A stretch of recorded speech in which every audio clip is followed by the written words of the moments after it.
Olá, tudo bem?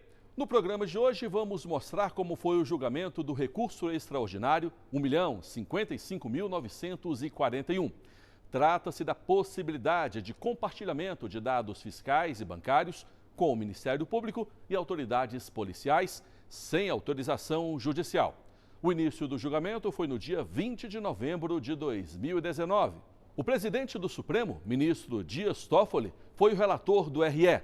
No voto, ele estabeleceu balizas e condições para o procedimento. Em seguida, a sessão foi suspensa. Na retomada, ele sugeriu uma tese.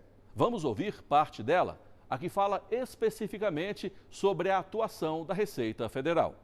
É constitucional o compartilhamento pela Receita Federal quando do encaminhamento da representação fiscal para fins penais para os órgãos de persecução penal de informações sobre operações que envolvam recursos provenientes de crime contra a ordem tributária e a previdência social, de descaminho, contrabando e lavagem de dinheiro. Segundo, é vedada a transferência da íntegra de documentos acobertados pelo sigilo fiscal e bancário, como a declaração de imposto de renda e de extratos bancários sem prévia autorização judicial.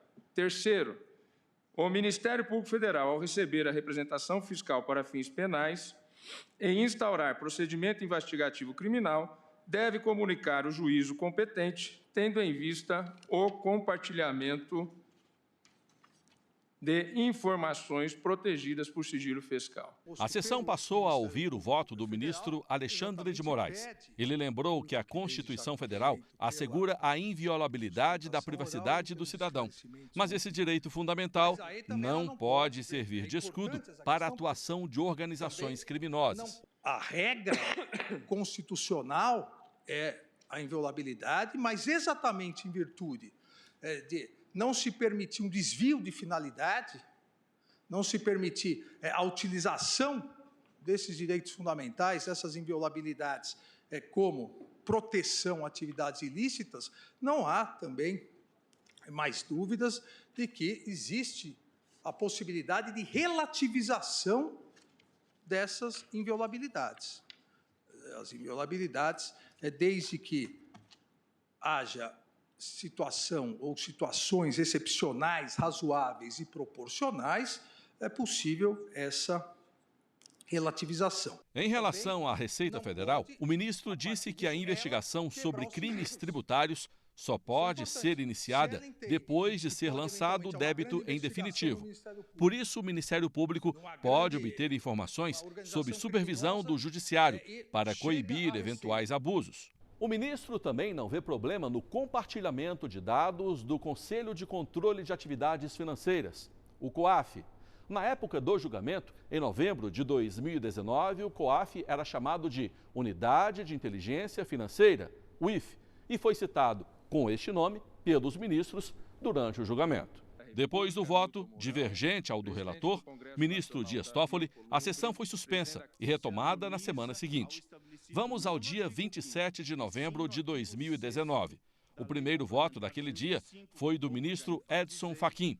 Ele seguiu a divergência aberta pelo ministro Alexandre de Moraes e lembrou que o plenário, em outros julgamentos, já havia reconhecido a validade constitucional de compartilhamento de dados, sem autorização judicial. O órgão destinatário da disseminação deverá observar cautelas internamente definidas para preservar o sigilo das informações. Diante do exposto, pedindo todas as vênias para dissentir substancialmente do eminente ministro relator, acompanha a divergência inaugurada pelo eminente ministro Alexandre de Moraes, nos termos dos fundamentos que venho de expor, razão pela qual voto pelo integral provimento do recurso extraordinário interposto pelo Ministério Público, cassando o acórdão recorrido, restabelecendo a sentença de primeiro grau e revogando a tutela provisória concedida nesse recurso extraordinário 1.015.941, eis que nos termos da divergência também entendo que e aqui cito entre aspas, trecho do voto do eminente ministro Alexandre de Moraes, que é constitucional o compartilhamento tanto pela UIF dos RIFs, quanto pela Receita Federal, da íntegra do procedimento fiscalizatório que define o lançamento do tributo com órgãos de persecução criminal com órgãos de persecução penal para fins criminais que deverão manter o sigilo das investigações. Fecho aspas, e é como concluo o voto, senhor presidente. O ministro Roberto Barroso votou na mesma linha. Disse que o compartilhamento é uma tendência mundial, tratada em convenções internacionais. E essa ação não configura quebra de sigilo. Isso porque a obrigação de preservar as informações é transferida aos órgãos encarregados pela investigação criminal. Por isso, não é razoável que a Receita Federal detecte um possível crime e não envie os dados ao Ministério Público ou à polícia para que procedam à investigação. A decisão originalmente proferida pelo presidente, pelo que entendi, abrangia também o Banco Central e a CVM. Eu entendo que, pelas mesmas razões, também não se deve aplicar a essas instituições qualquer vedação de compartilhamento de indício de comportamento criminoso devidamente documentado. Portanto, presidente, e concluo, eu estou votando pelo provimento do recurso, que é um recurso do Ministério Público, contra a decisão do Tribunal Regional Federal, que anulou o processo em que houve compartilhamento. Depois do voto do ministro Roberto Barroso, o Grande Julgamentos faz uma pausa. A gente volta depois do intervalo. Até já.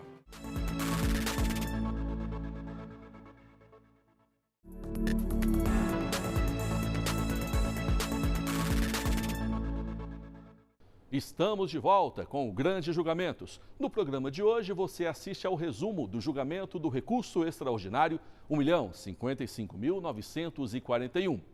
Trata-se da possibilidade constitucional do compartilhamento de dados obtidos por órgãos de fiscalização, como o Conselho de Controle de Atividades Financeiras, o COAF. Esses dados podem ser entregues ao Ministério Público ou à autoridade policial sem autorização judicial? Até agora, ouvimos os votos de 4 ministros, inclusive do relator, ministro Dias Toffoli, e os divergentes dos ministros Alexandre de Moraes, Edson Fachin e Roberto Barroso. Eu lembro que, neste caso, foi reconhecida a repercussão geral. Nós convidamos um advogado para explicar que procedimento é esse. A repercussão geral é um instrumento que foi introduzido no direito brasileiro pela Emenda Constitucional 45 de 2004 e foi posteriormente regulamentada pelos artigos 322 a 329 do Regimento Interno do Supremo e pelos artigos 1035 a 1041 do Código de Processo Civil. Na prática, ela é um instrumento que permite uma espécie de um filtro de relevância, ou seja, somente são julgados os recursos extraordinários, ou seja, os recursos em processos normais que vêm ao Supremo Tribunal Federal, que são considerados como de grande repercussão econômica, financeira, política ou social. O quinto voto no plenário do Supremo foi da ministra Rosa Weber. Ela se juntou à divergência. Disse que a remessa integral da prova ao órgão investigador milita a favor da ampla defesa e do contraditório do contribuinte, e que, apesar de o objeto do recurso se limitar ao compartilhamento pela Receita Federal, não vê problema em ampliar esse entendimento à antiga Unidade de Inteligência Financeira, o COAF.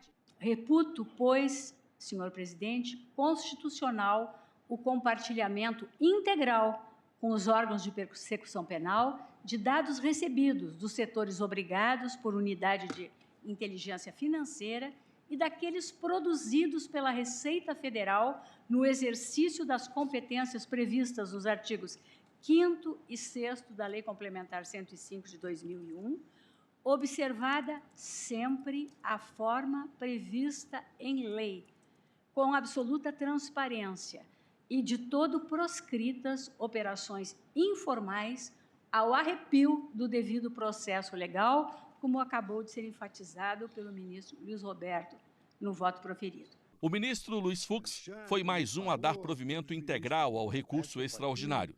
Disse que a remessa de dados bancários de contribuintes pode ser feita de ofício ou a pedido do Ministério Público ou da autoridade policial.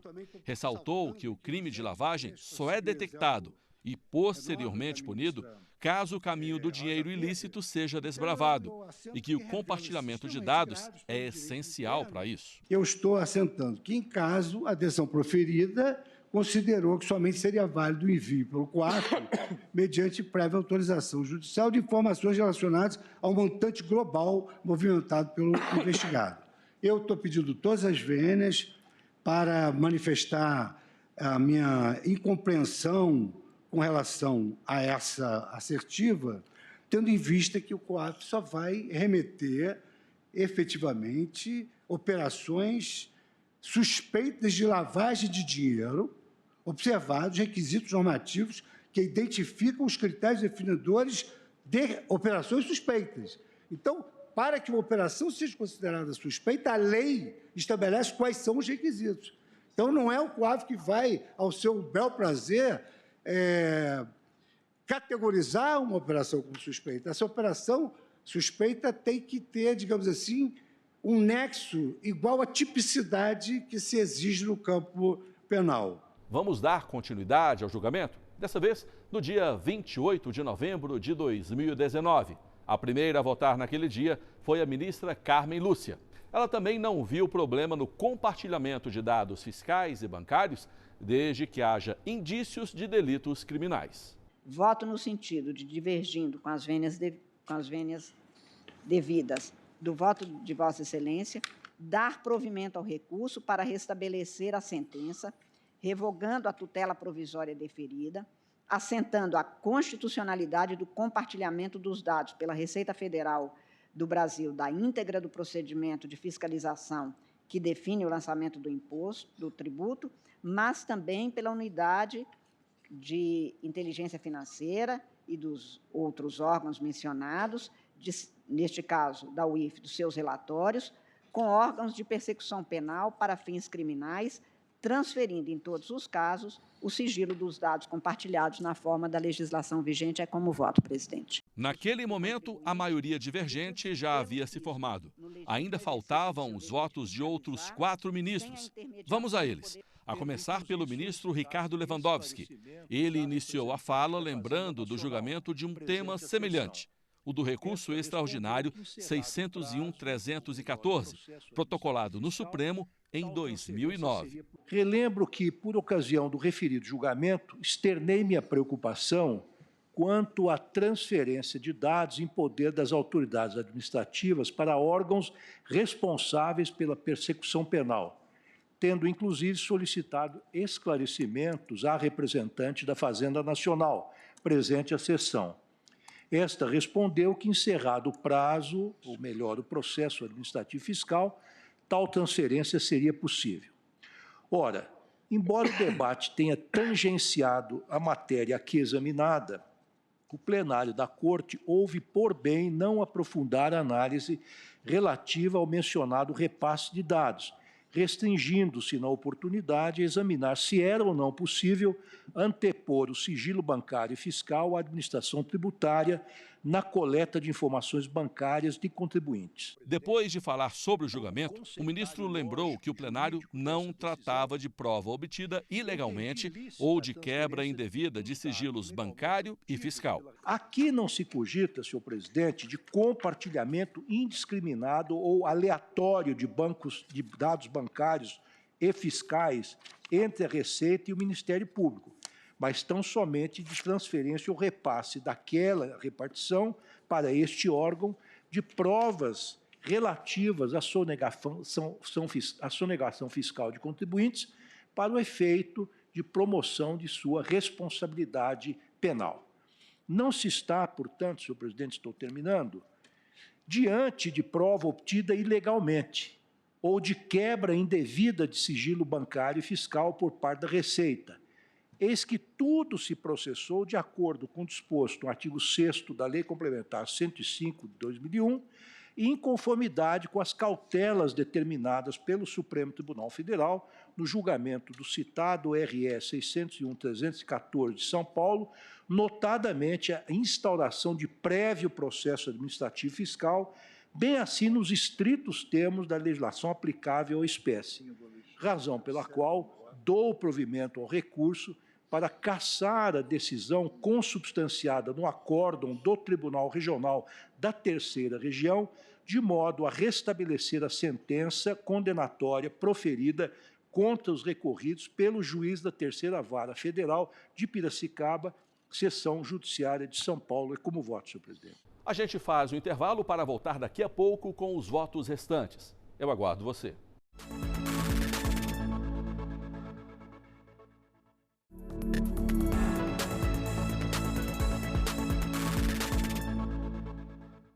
Neste bloco do programa, vamos mostrar os últimos votos do julgamento do recurso extraordinário 1.055.941.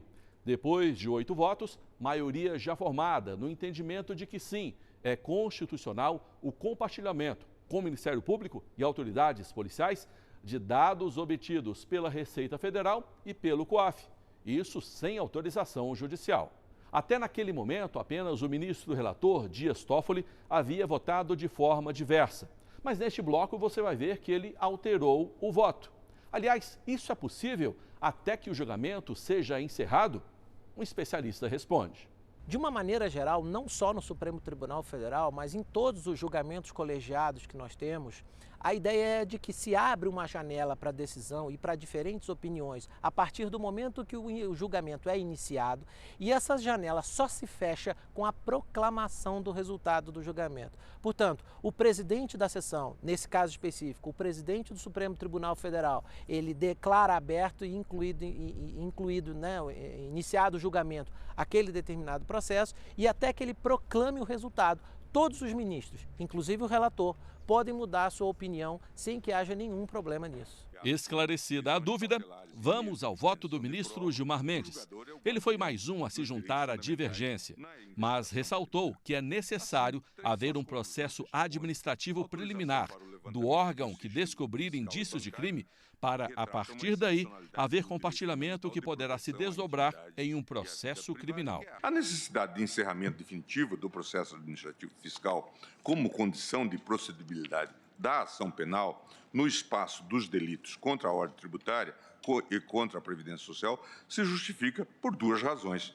A fixação do quantum devido ao fisco, abrindo a possibilidade de que o contribuinte pague ou solicite o parcelamento antes do recebimento da denúncia, a definição da existência efetiva de crédito tributário reclamado. A essa altura, é preciso ressaltar que o processo administrativo fiscal só será válido se for oportunizado ao contribuinte, em seu bojo, o exercício de seus direitos constitucionais ao contraditório e à ampla defesa. De acordo com o artigo 142 do CTN, compete privativamente à administração pública determinar a existência, exigibilidade e liquidez do crédito tributário. Tal determinação reflete diretamente na materialidade do fato tipificado como delito fiscal. Por essa razão, o encerramento do processo administrativo fiscal com a devida representação para fins penais se impõe como condição objetiva de punibilidade. Os dois últimos votos dos ministros Marco Aurélio e Celso de Mello se tornaram, ao fim do julgamento, como vencidos.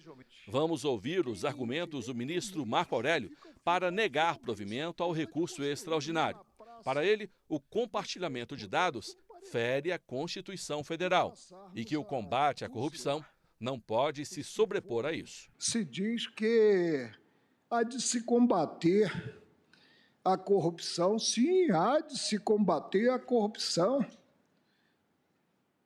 em todas as modalidades existentes, mas tendo presente que em direito o meio justifica o fim, não o fim ao meio, sob pena de construirmos na praça dos três poderes um paredão e passarmos a fuzilar os que forem acusados de terem causado algum dano ao setor público. Peço vênia aos colegas que já votaram, admitindo o extraordinário do Ministério Público, porque transgressão a texto da carta e não ouvir qual seria o preceito transgredido pelo tribunal de origem, peço vênia para desprover o recurso interposto. É como voto, presidente. O voto seguinte do ministro Celso de Mello foi semelhante. Ele também votou pelo não provimento ao recurso, mas considerou legítimo o compartilhamento de dados com o Ministério Público e com autoridades policiais, e que caberiam a estes o dever de preservar o sigilo das informações, mas disse que há garantia constitucional para que seja representada apenas a descrição objetiva do fato supostamente delituoso, portanto, sem remessa de documentos que possam ferir os sigilos fiscal e bancário. Peço vênia, então, senhor presidente, considerar as razões expostas para negar provimento ao presente recurso extraordinário, mantendo em consequência o acórdão proferido pelo Egrégio Tribunal Regional Federal da Terceira Região, que entendeu que a quebra do sigilo bancário para fins de investigação criminal ou instrução processual penal, nos termos do artigo 5º, inciso 12 da Constituição Federal, está sujeita à prévia autorização judicial. Mas revogo a tutela provisória concedida neste recurso extraordinário, pois, como destaquei no voto que venho de proferir, considero plenamente legítimo o compartilhamento pela unidade de inteligência financeira do Brasil, antigo COAF, do que se contiver em seus relatórios de inteligência financeira, os RIFs, com os órgãos de persecução criminal para fins de natureza penal, recaindo sobre o Ministério Público e a Polícia Judiciária o dever de preservar o sigilo de tais dados e informações que lhes foram transmitidos. Como eu disse no início deste bloco, o ministro Dias Toffoli, que relatou o recurso extraordinário, alterou o voto. Vamos ver como isso se deu. Durante os debates, e o ministro Alexandre apontou isso, depois, inclusive, o ministro Luiz Fux fez uma intervenção de que seria possível avançar já para alcançar o acordo, determinar o retorno da sentença condenatória de primeira instância. Nesse sentido, eu retifico, então, o meu voto para também votar no sentido de cassar o acordo proferido para restabelecer a primeira instância.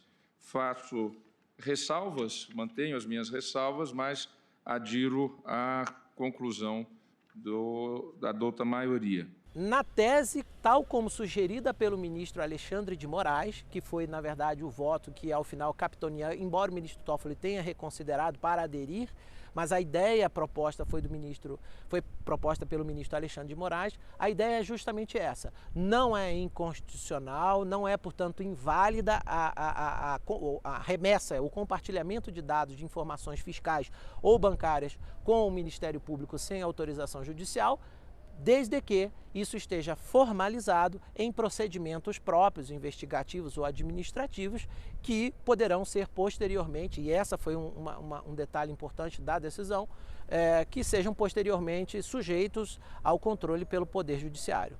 E o Grande Julgamentos, então, fica por aqui.